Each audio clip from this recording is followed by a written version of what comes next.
All right, Liz, so this is corrective exercise day C for week 4 of our training.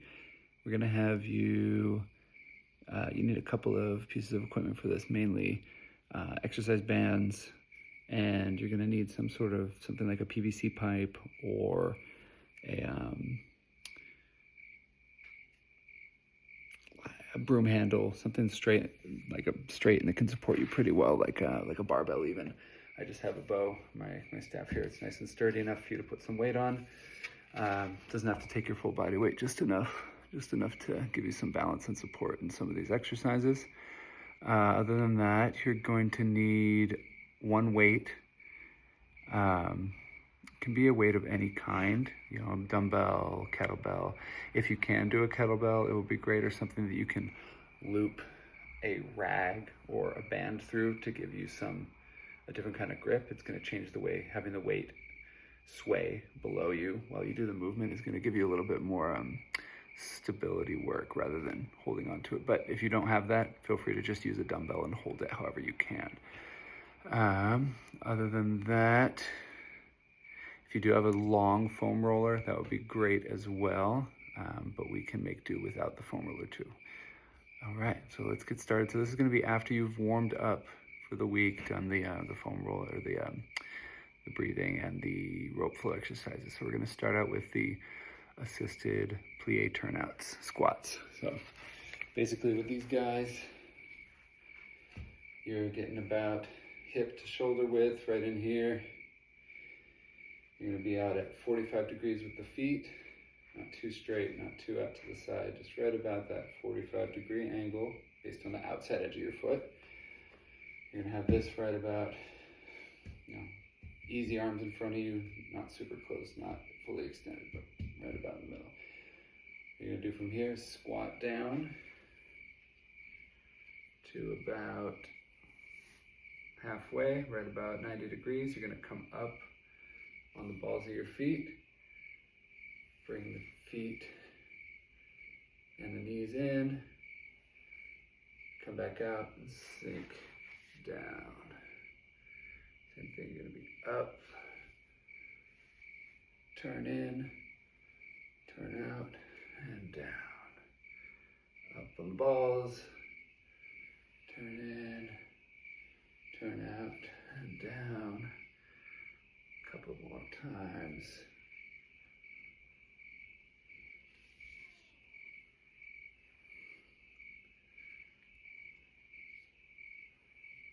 Okay, so that's that first exercise, straight from the side.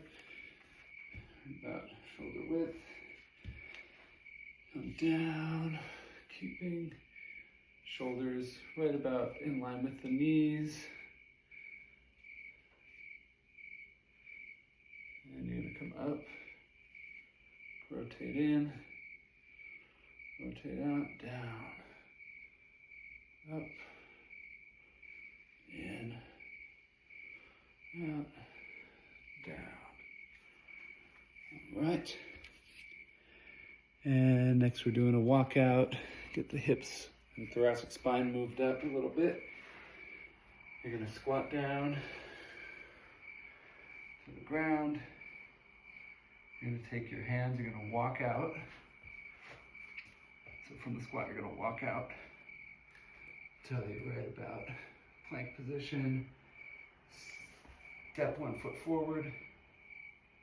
And you're going to open up, come back down, walk back into the squat, and walk back out to the other side. Right in here.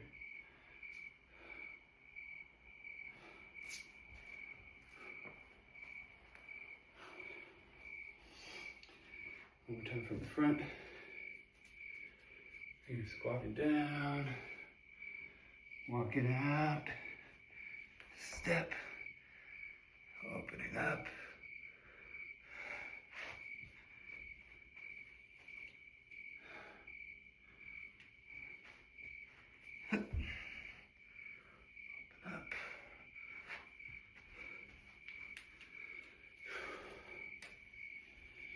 So that one time left, one time right, that's 1 rep.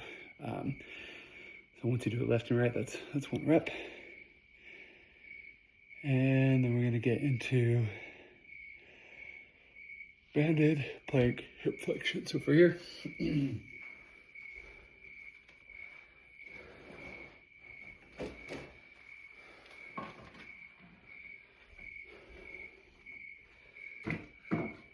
you're gonna need a band, something to put your arms on, and an anchor to attach the band to. Band's gonna go around your foot, and you wanna be able to have enough space that when your leg is fully extended, there's still tension on the band. So you can see over here.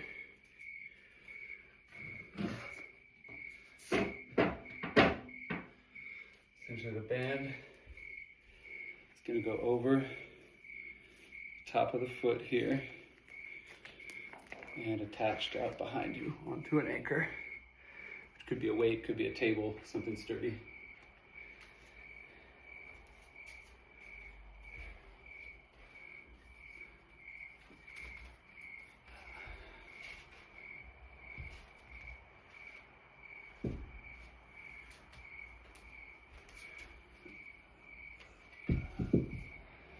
Okay, basically what you're doing, this is a little bit high. You can go lower into more of a plank, but if you want something about this high, maybe 8-10 inches shorter. You're gonna be in a plank position on here, glutes squeezed, and you're gonna have one leg a little bit bent. You're gonna drive into a plank, flex that foot,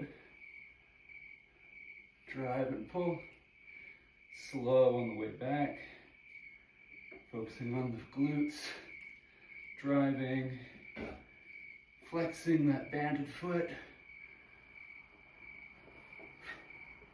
Other side, switch legs, put the band on the other foot. Drive.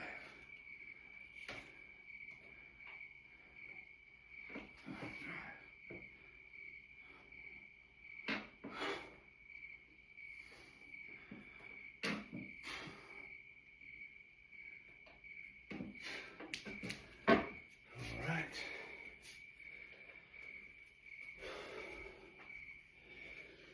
And next we have banded standing hip adduction. So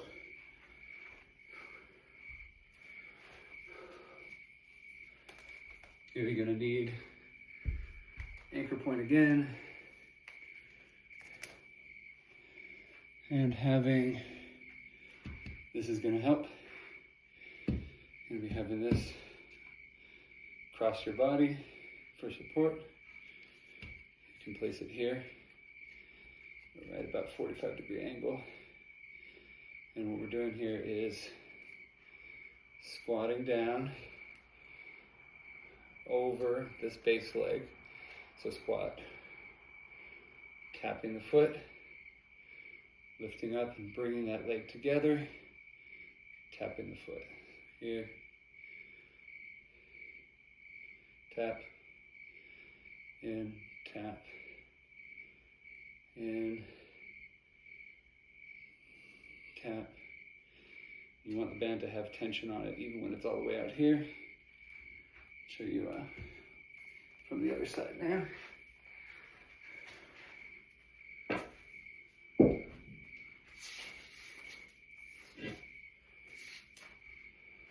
From here, opposite leg. You come in, feet together, standing up, squatting down. Shoulder, knee and foot alignment. Tapping that opposite leg on the ground.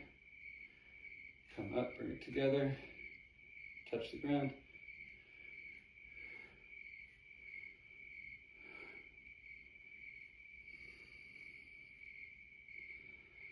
Make sure you're using this just for balance. Kind of give you a little bit of stability. Not leaning over onto it too much. All right, and next, We're gonna have another hip drill. So we did the internal parts of the hip. We're gonna get the external and flexors on the hip. We have banded and anchor again.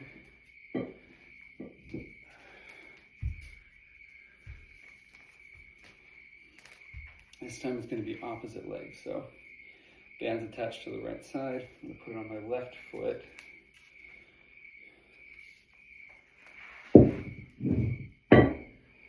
Essentially what we're doing here is getting cross-body support. Band is pulling across, and we are pulling up and out. And pulling up and out. Up and out. Up and out to the other side. Same thing, support is on the base leg. And you are letting the weight pull you, pull up and out, up and out. So from opposite angle, from front.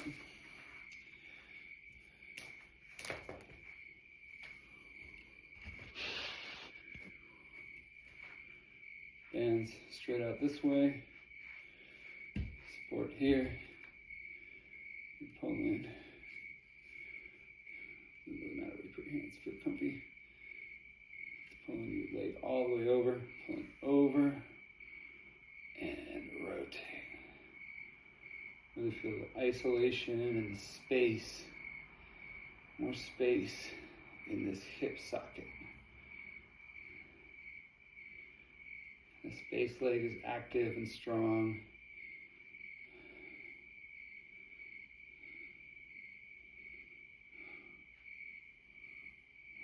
Out, rotate, from the back.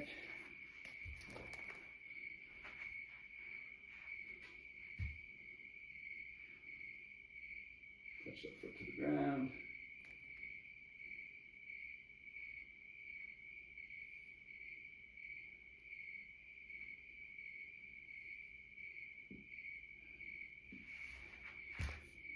Right. Here, next exercise is the lunge stance ISO. You can do this either with a pass through or a front raise. So I'll show you the difference between the two.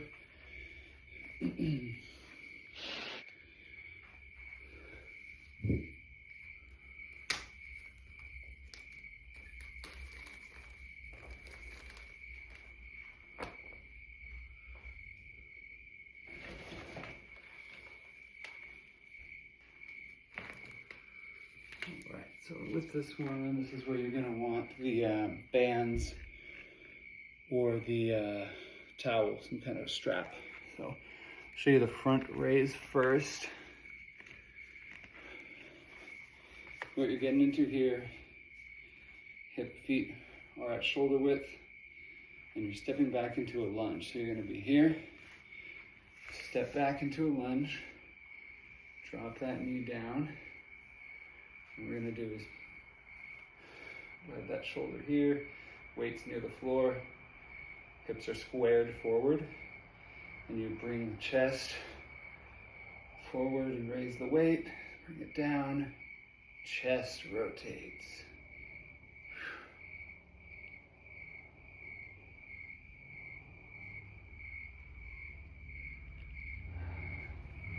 Side, show you the opposite side here. A lot of times when you step back into a lunge, you'll step back like this. To really get into it, that back leg, drop the knee straight down to your 90 degrees on both knees. Here, rotate, raise. Rotate, raise. Show opposite side. Same thing here. You got it held in your hands. Stable support. Step back. Drop. And drive that with your foot so that the heel doesn't give out. 90-90. Rotation, raise. Rotation, raise. When you raise, don't lean back. If you can't raise and rotate, maintaining the shin spine angle, then you should lighten the weight. It's meant to be not brute strength. It's going to give you brute strength in a good way, but you need to build up good posture with it too. Good breathing, keeping your core, your feet, glute engaged. You can try that one. Pass through is going to be a little different. Don't need the strap for this one, just a weight. Similar movement, just without the rotation, creating a little more stability work. Have the kettlebell in your rear leg hand. And step back, drop.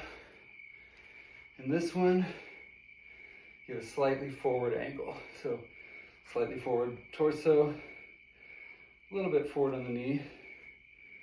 And you're gonna be passing the weight side to side, trying not to let yourself get too wobbly.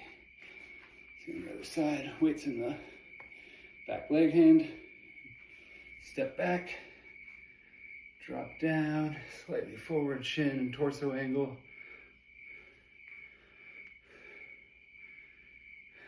Side to side, and that stability.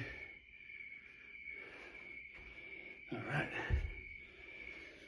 And next is 10-second squat. We're getting there towards the end. So I may or may not have programmed this in. If it's on the program, do it. If it's not, skip it and we'll do it next time. Depending on how you're feeling. You can try it if it's on there, but just feel into it. So we're going to be doing them at our next session anyways. So trying to blow right through these, catching my breath. 10-second squat. Get any implement of your choice. A brick, a gallon jug, a weight, whatever feels good for you. We're going to be working on building control in your squat position, and the ultimate, one of the main goals of this is to build your core control, hip control, and core stability. This is a, as much as you want to be able to relax your pelvic floor, you want to also be able to engage your outer and middle abdominal muscles. So the rectus abdominis, transverse abdominis, without tightening up your pelvic floor too much. So this one can be helpful for that. You want to be able to engage your outer and middle core muscles while still breathing. That's going to teach your body to engage the ones to stabilize you and let loose, not hold your breath in the pelvic floor and everything. So I'll show you the 10-second squat. It's going to be 5 seconds down, 5 seconds hold. So get your implement. What does it say? The lift starts before you pick it up. So when you pick up, when you brace, you make yourself, you don't get tall, you get fat. You ever see a little kid breathing heavy, taking deep breaths? Usually their abdomen and their lower back expand out. Nice and big. So sides, front, back, breathing big. You're gonna pick the weight up in the goblet position. I'm gonna feel those glutes engaged at the top just a little bit. When you come down, 5 seconds down.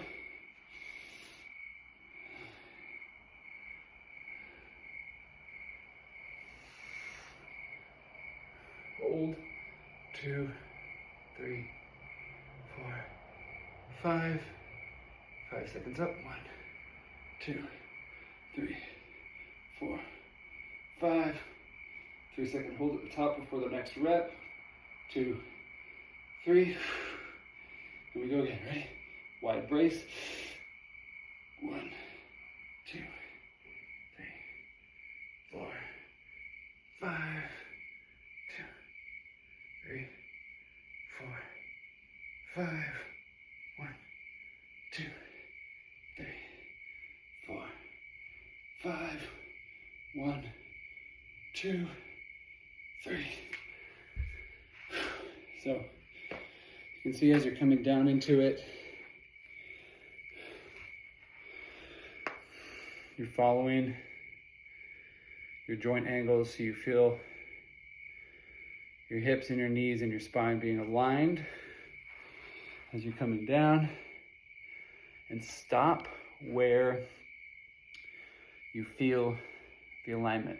If you feel like, oh, I can get lower, but my back starts to round, don't do it. If you feel like, oh, I can get lower, as I'm sinking down, I need to move my feet and change my foot angle, don't do it. If this is all you can do, let's say you've set up good, foot, hip to shoulder width stance, feet mainly forward. If you only come down here before you spill forward, or here before your feet start to turn out, stop before the adjustment happens and hold there. I can pretty much guarantee you on the next rep or two, if you hold before you compensate, you'll be able to go deeper. Yeah, that's going to be a really good one for your stability and strength, getting you more active and more powerful for the next phases of more athletic development. All right, last one for today, foam roller RDL. We did these before. My foam roller is a little short. Ideally it's a little longer than this, but single leg RDL, you're right in here. 90-90, you are hinging at the hip. Once you get parallel with the ground with the bottom leg, you push that foot out and come back up. I'm putting it on my knee because mine's too short for me to have on my foot, but yours you'll probably put on your foot. Come down, hinging at this hip, push the leg back, almost like a bird dog, come back up, same thing, front side, weight stacked, head, hip, foot, and coming down, hinging, it's all in the hip here, push back, and come up. And yeah, same thing on the other side. Basically the same thing. So, boom, 90 degrees, hinging,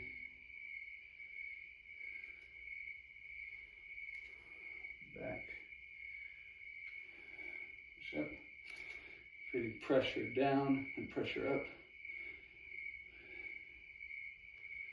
The hand, the foot, and the core, and boom. Awesome, there we go. That is everything. Cool down for any of this, doing some breathing, maybe pick 1 or 2 stretches to do, but minimum 20, 30 cat-cows, and 2 minutes of easy breath work, stuff that brings your heart rate down. Always let it cool down after something, get dropped into your body, whatever helps you get relaxed. All right.